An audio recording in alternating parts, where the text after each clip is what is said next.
I'm Connor Old, and welcome back to another episode of Old's Oscar Countdown. And this week we're going to be looking at the best cinematography category, breaking down all of the past stats, who I think is going to get nominated, and talk about some of the year's best looking movies. Always a fun one to do. And welcome. If you're new to the channel, what I do every single week is break down a different Oscar category, giving my predictions to ultimately help you with your own predictions in terms of, here are my thoughts, these are my stats, these are some of the research that I've done now on our 10th season of predicting the Oscars. So we have a lot of great history. You can check back some of our predictions.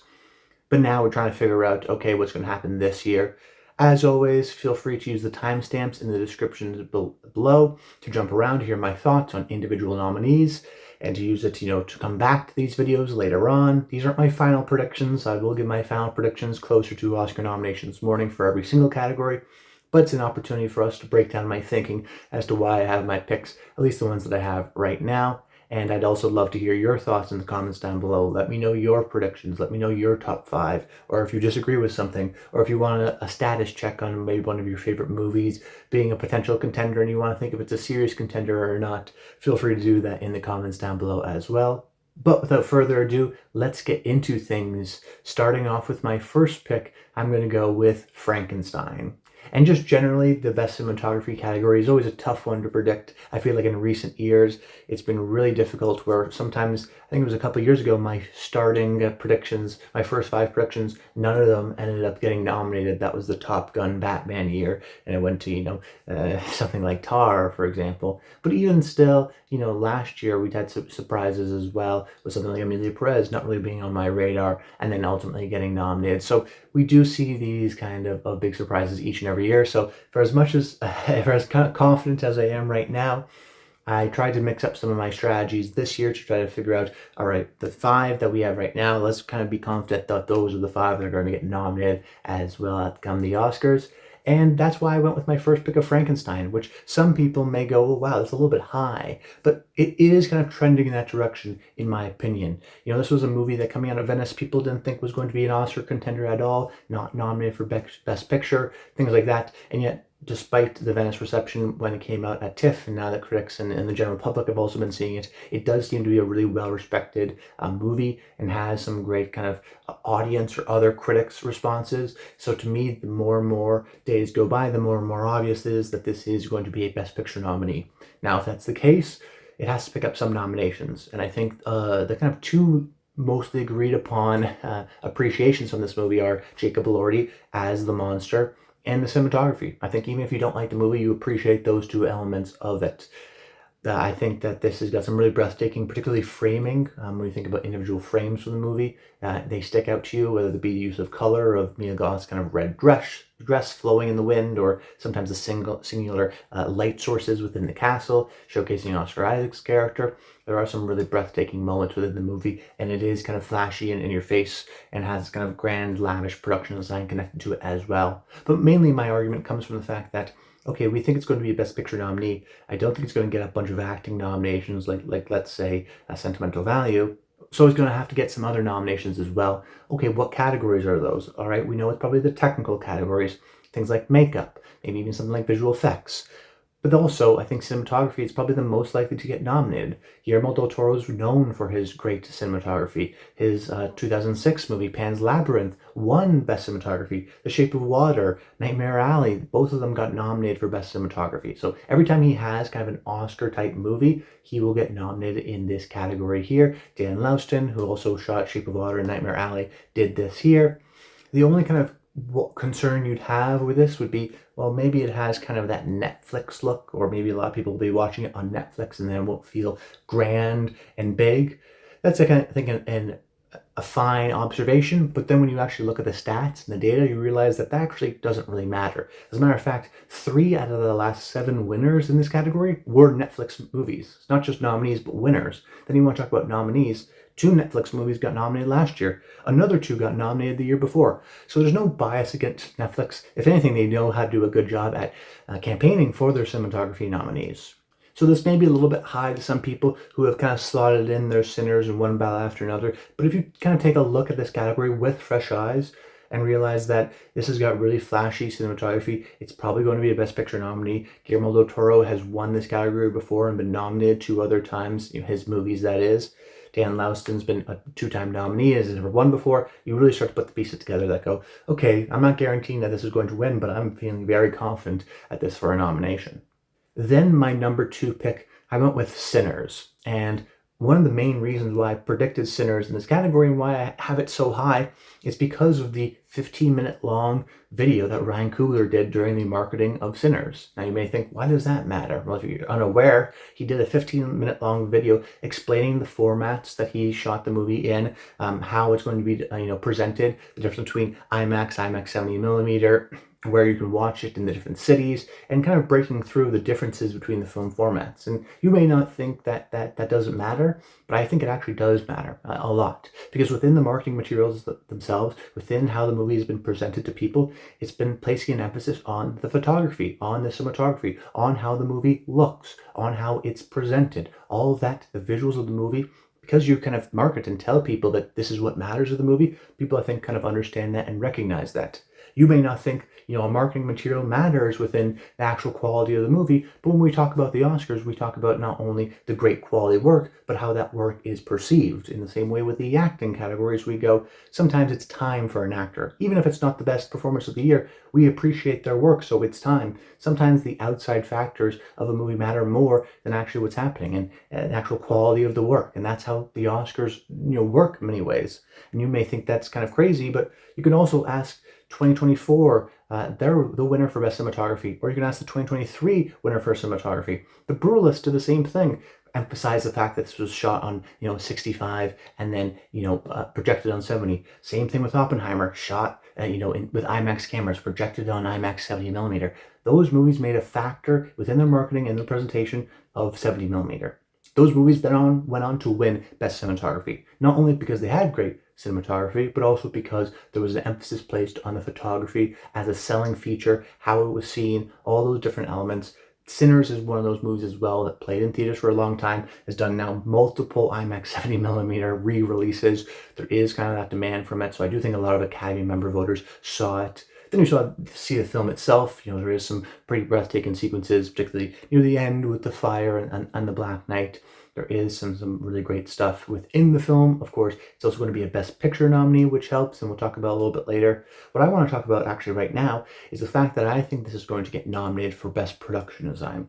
And there's a clear overlap between the nominees for Best Cinematography and the nominees for Best Production Design. Now, you may not think of it right away, but when you think about it a little bit more in depth, you realize that, yeah, of course there's going to be a connection between production design and cinematography. It's how the movie is looked. If you have great production design and you just film it very simply, it'll probably make your cinematography look good, and vice versa. If you light things the right way and frame certain, pieces of the background in great light, it's going to make that production design feel even more real and have greater depth. So there's the combination there. In particular, when it comes to the Oscars, I looked over the past 10 years and noticed that there was an average exactly of 3 out of the 5 Best Cinematography nominees that also get nominated in the Best Production Design. That there's an overlap between the two categories for about 3 out of the 5 nominees.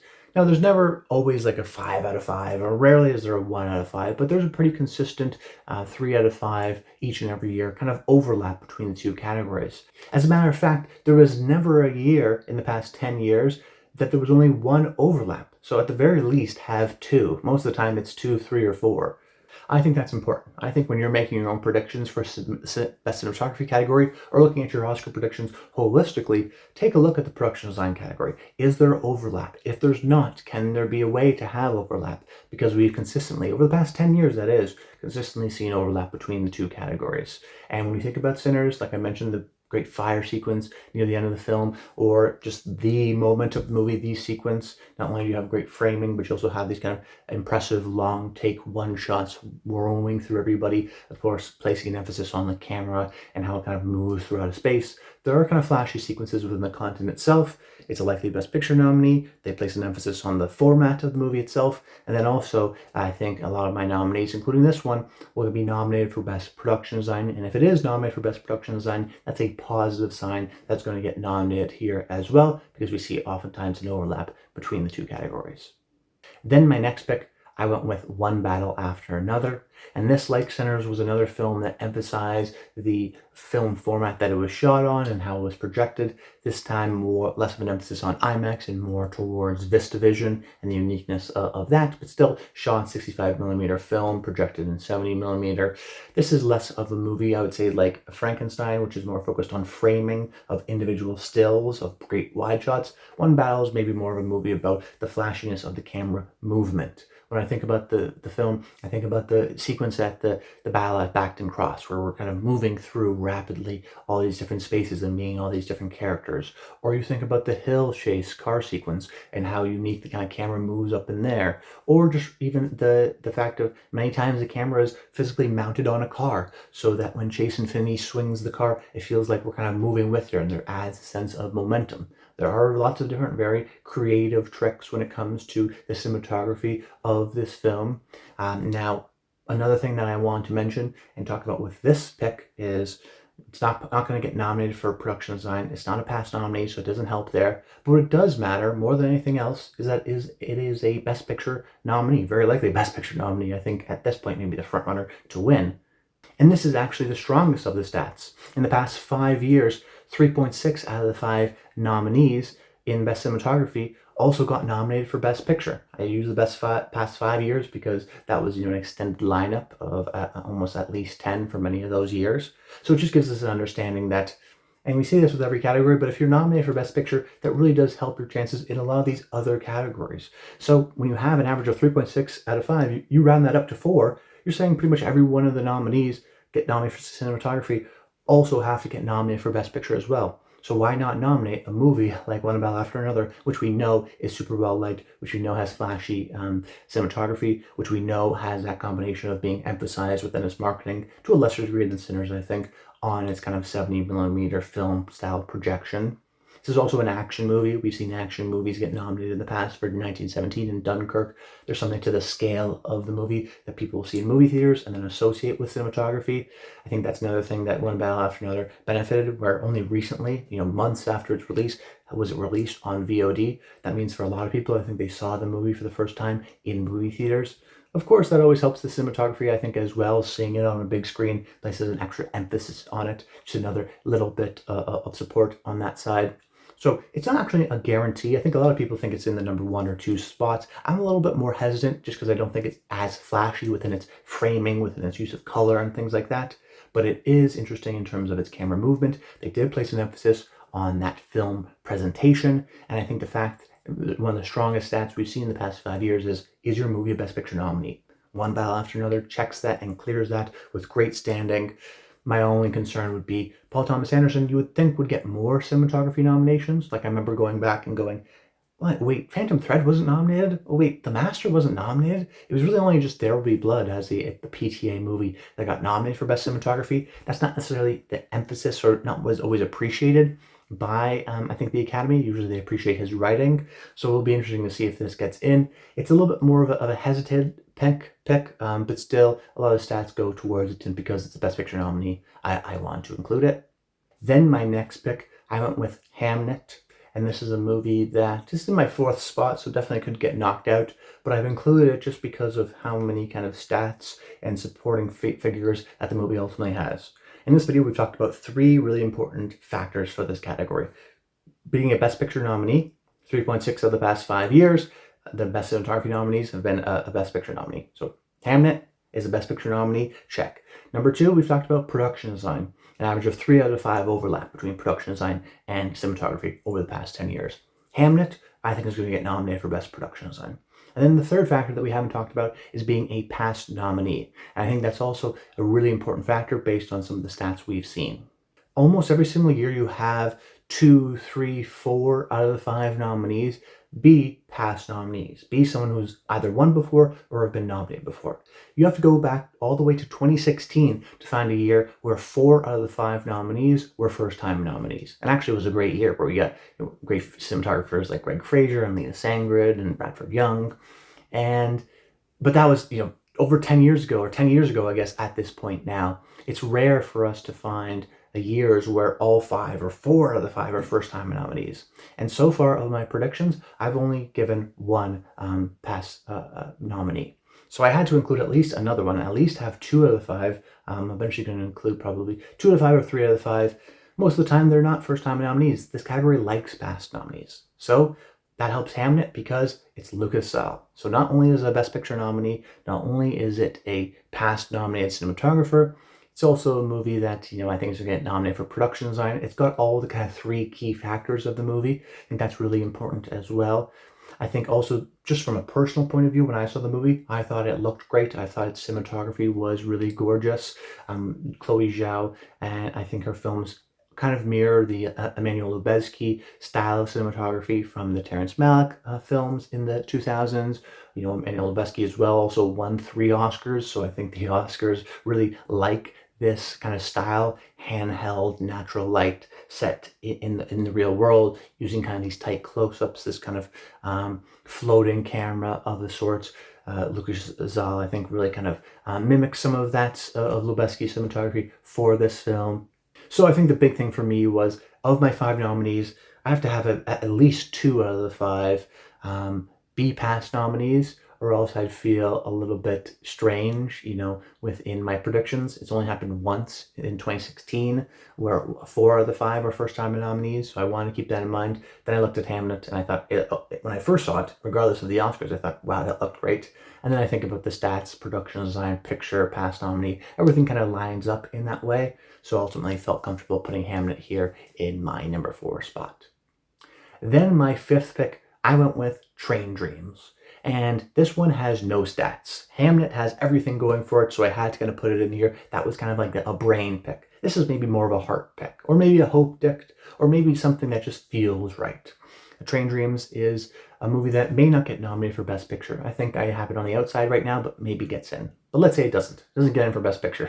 It doesn't get in for production design. I don't think it's going to get nominated there. Also, probably not going to get maybe any other nominations, maybe something like a Joel Edgerton, maybe, an adapted screenplay. Also is not from a past nominee. So it really has nothing of the stats that we normally look at, nothing really kind of going for it. That being said, I still included it here because this is our 10th season going about this, making our predictions. So you have to kind of make a stand on certain things. You have to have some gut feelings. You have to have a prediction for you where you think that just makes sense. And frankly, I think Train Dreams just makes sense.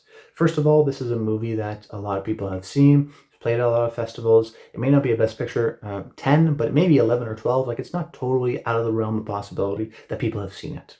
It's from Netflix, which we know has done a good job getting cinematography nominees in the past. It's played at a lot of festivals, so a lot of people, including important Academy member voters, have seen it projected on a big screen. And everyone who's seen the movie, everyone recognizes how great the cinematography is, how great it looks, how daunting the trees are sometimes, and how beautiful some of the light is captured in this handheld cinematography is. I think the director, Clint Bentley, has been talking up Adolfo, the cinematographer, Veloso, for pretty much every time he speaks about the film. He talks about the cinematography and how grateful he was on this film to work with him. So it's not a completely crazy production. It's just not one that has those stats and things behind it. But I still think at the end of the day, when people see the movie, that it's going to be one of their top 5 because of how flashy, how beautiful the cinematography looks. And just like from a gut prediction of someone who has been predicting this, I think it just makes a lot of sense. So I wanted to include it here with my 5th spot. And if you want to talk about stats in general, I looked over the past 10 years and there was never a year in which all 5 of the nominees were Best Picture nominees. I believe you have to go back all the way to 2010 when you had Inception and King's Speech and things like that. All 5 of those nominees, True Grit, were nominated for Best Cinematography, were also nominated for Best Picture.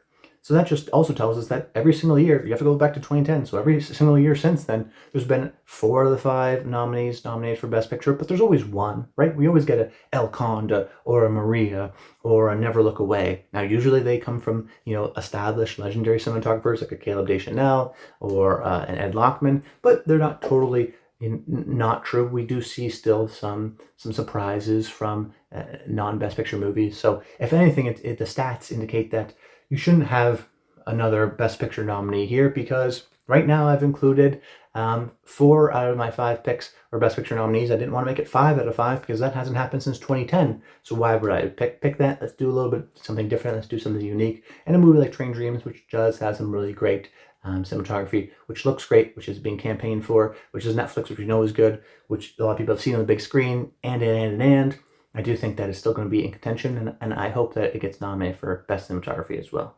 Okay, now going over some of my possible contenders. First one being Marty Supreme. This is a movie that has a lot of the stats. I think it's going to get nominated for picture, production design, also a past nominee, and Darius Kanji. Why aren't you picking it, Connor? Well, I wanted to have a little bit more of a personal prediction with Train Dreams that I just think is going to happen, more of a gut feeling that I wanted to include. But also Marty Supreme is a movie that doesn't have, I think I haven't seen the film, but it doesn't have a lot of flashy cinematography necessarily in terms of its framing. It's more like a one battle after another where it's rapid pace, where it's got this handheld documentary style filming almost, where it's good in terms of its camera movement, but maybe not necessarily in terms of its beautiful framing.